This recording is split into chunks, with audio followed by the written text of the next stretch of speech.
தந்தை பெரியார், பேரறிஞர் அண்ணா ஊட்டி வளர்த்த திராவிட கொள்கை அரசு வடிவில் கொண்டு வந்தவர் என் தலைவர், வாழும் வள்ளுவர், முத்தமிழறிஞர் தலைவர் கலைஞர் அவர்கள். அவர் இந்த நாட்டு மக்களுக்கு அனைத்து திட்டங்களை சிறப்பாக செய்து முடித்தவர் என்பது சொல்லி பெருமை கொள்கிறேன். அவர் கருவிலிருந்து கல்லறை வரை இந்த நாட்டு மக்களுக்கு என்னென்ன தேவையோ அத்தனை தேவைகளும் செய்து சேவை செய்தவர்தான் என் தலைவர் கலைஞர் அவர்கள்.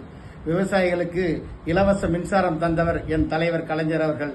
விவசாயிகள் கடனை 7.5 கோடி ஒரே நேரத்தில் தள்ளுபடி செய்தவர் என் தலைவர் கலைஞர் அவர்கள். குடிசை வீடுகளை மாடி வீடுகளாக மாற்றி கட்டி தந்தவர் என் தலைவர் கலைஞர் அவர்கள். ஊனமுற்றோர் என்ற பெயரை மாற்றி மாற்றுத்திறனாளி என்ற பெயரை இட்டு அவர்களுக்கு நலவாரியம் தந்தவர் என் தலைவர் கலைஞர் அவர்கள். விதவை என்ற பெயரில் பொட்டி இல்லை என்பதற்காக அதனை மாற்றி கைம்பெண் என்ற சொல்லினை இந்த நாட்டு மக்களுக்கு தந்தவர் என் தலைவர் கலைஞர் அவர்கள்.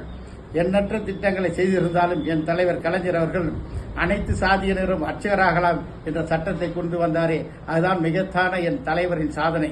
அதேபோல பெண்களுக்கு சொத்துரிமை என்று சட்டப்பூர்வமாக கொண்டு வந்தவர் என் தலைவர் கலைஞர் அவர்கள்.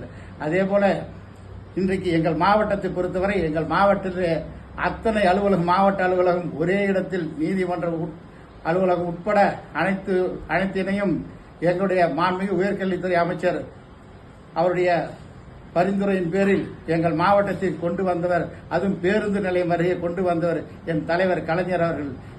இப்படிப்பட்ட என்னுடைய உயிரினும் மேலான கலைஞர் அவர்கள் பல்லாண்டு காலம் வாழ்க வாழ்க என்று கூறி வாழ்த்த வயதில்லை. வணங்குகிறேன். நன்றி.